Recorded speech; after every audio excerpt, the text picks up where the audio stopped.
Hey guys, welcome to another tier list video, this time season 10 of The Walking Dead. At this point in the show, especially this season, there honestly aren't a whole lot of deadweight characters if I'm going to be honest. I know season 11, the next one, is definitely going to have some, but so far the only character on here I can think of that could be deadweight would be Nebula. And that's just cause out of all these characters, we don't see her really do too much combat shit, and all she is good at is growing stuff. And if, there's other characters from other seasons on here, her rank would probably go higher, but someone's got to be there, man. Someone's got to be in dead weight. And the rest of these people, they got some good shit going for them. Even like Earl right here. He's the blacksmith, and he also did some pretty hardcore shit where he tried to kill himself by fucking nailing his head into a board in front of children, which is pretty metal. Not gonna lie. I'll have to put him almost decent for that, though, because as far as combat, you don't really see too much, but hey man, blacksmith, that's pretty metal. So yeah, he's gonna go there, and then Rosita as always is useful. Go ahead and get that out the way. Michonne is a true survivor.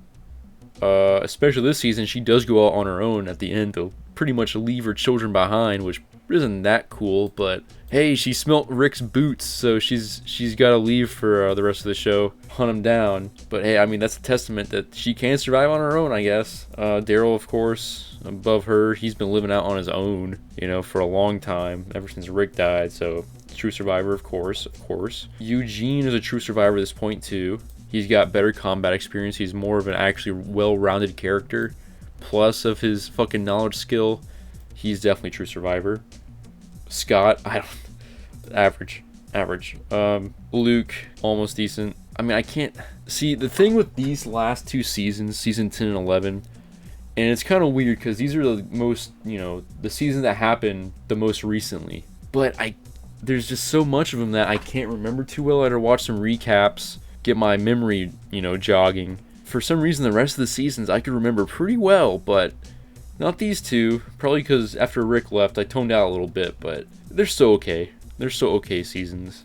But there might be some shit that I missed, like Luke. I don't remember him doing anything, spectacular this season. He's almost decent, man. I just know Earl did that shit that was pretty cool, and I don't think Luke could do it, so Earl's gonna be higher than him. Carol, of course, true survivor. She does some stupid shit this season. Almost gets a bunch of people killed. I mean, Carol, if you go by those episodes, Carol literally spent a whole episode trying to get a fucking mouse out of the wall.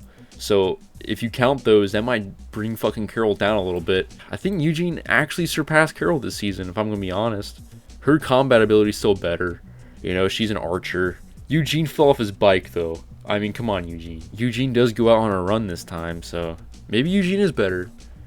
I'll probably have some people in the comments saying I'm fucking crazy for saying that, but I don't know, man. At this point, Eugene might be better for your squad. And she's going through like a midlife fucking crisis right now, so that'll probably drive her down a little bit too. So season 10 Carol isn't the best Carol. Let's just keep it there. Aaron, very useful. He's got a fucking mace hand now. Honestly, you know what? I think Aaron might be a true survivor too. I mean, he leads Alexandria at this point. He is comic book Rick. So I think Aaron finally deserves true survivor.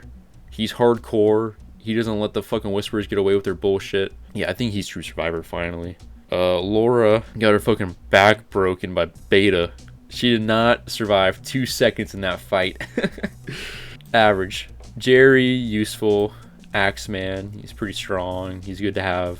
Ezekiel too. I feel like he's probably better than Rosita. He's a leader. That is a lot of points. Well, then again, his cancer. He's getting sick. But he is on a run with Eugene. That's pretty useful, I guess. Even while he's got cancer, he's doing that shit. So I think Rosita still is a better fighter, though. I think Rosita at this point is probably one of their best fighters. So she might actually be raising the ranks herself. Since season 4, man, she's been in this tier. She doesn't really move too much. So maybe by season 11, she'll be a true survivor. Who knows? Sadiq is very useful. He's a medic until he gets fucking bum rushed by that one guy.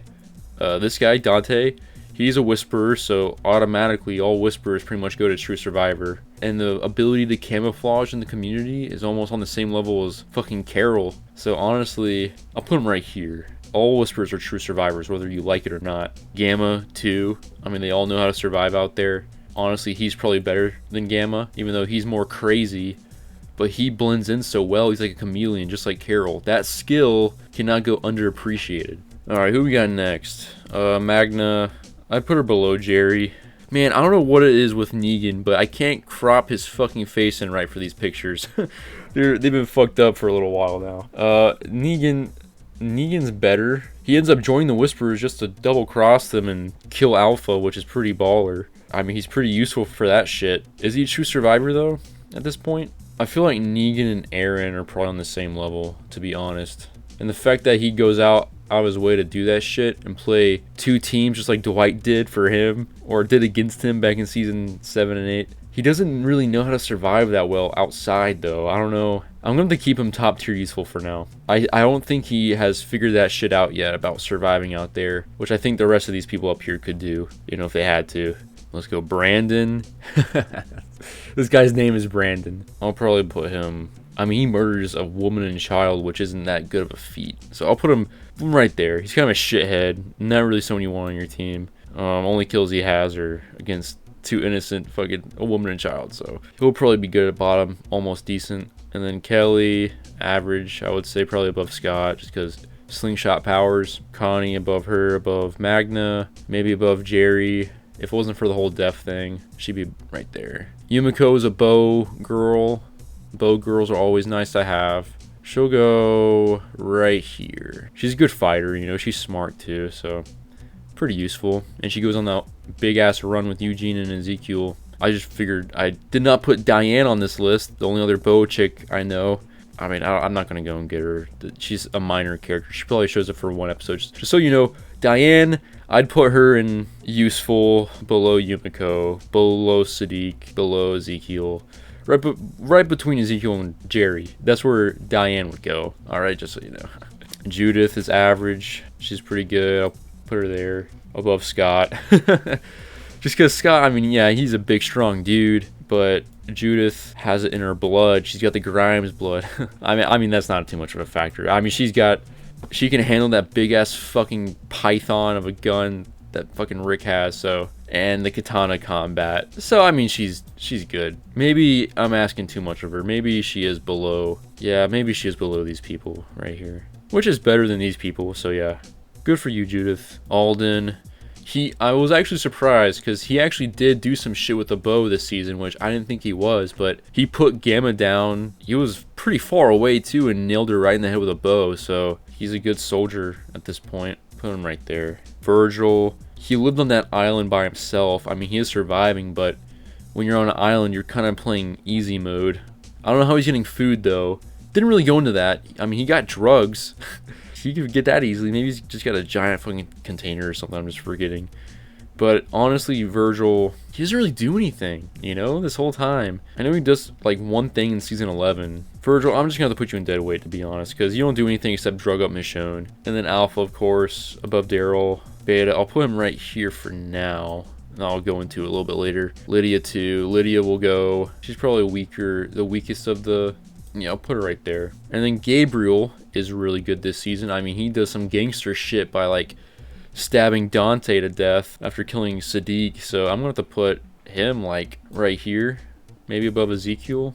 And then Princess. Now Princess, a little crazy, but she did survive. Let's not forget that. She survived on her own in that city for God knows how long. We don't know how she got fucking food or water, or how she even got ammo for that fucking machine gun, but by herself, and this is no easy feat, she managed to string up all these zombies and put them in positions all across the city. I don't know how the fuck she did that by herself. I don't want to put her above Negan. I really don't want to. Combat wise, not that great.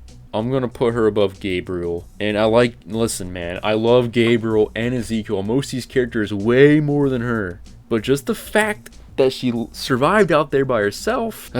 It's annoying, man, but honestly, she probably should be true survivor, but I feel like she doesn't have the mental capacity for that. So yeah, I think I'm just going to keep her here. I think Sadiq and Negan and Rosita, I think all these characters right here are better than her. Oh yeah, and we got to figure out who's better, Alpha or Beta. Now, Alpha can be manipulated like Negan did.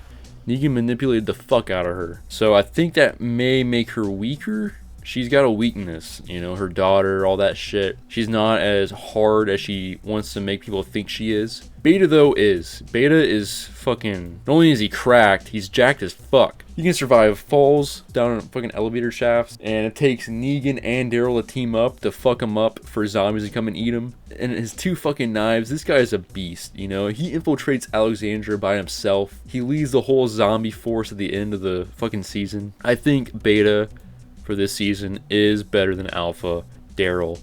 He is the epitome now of what a true fucking zombie survivalist looks like. So yeah, he is top tier, probably of the entire show. That's my list.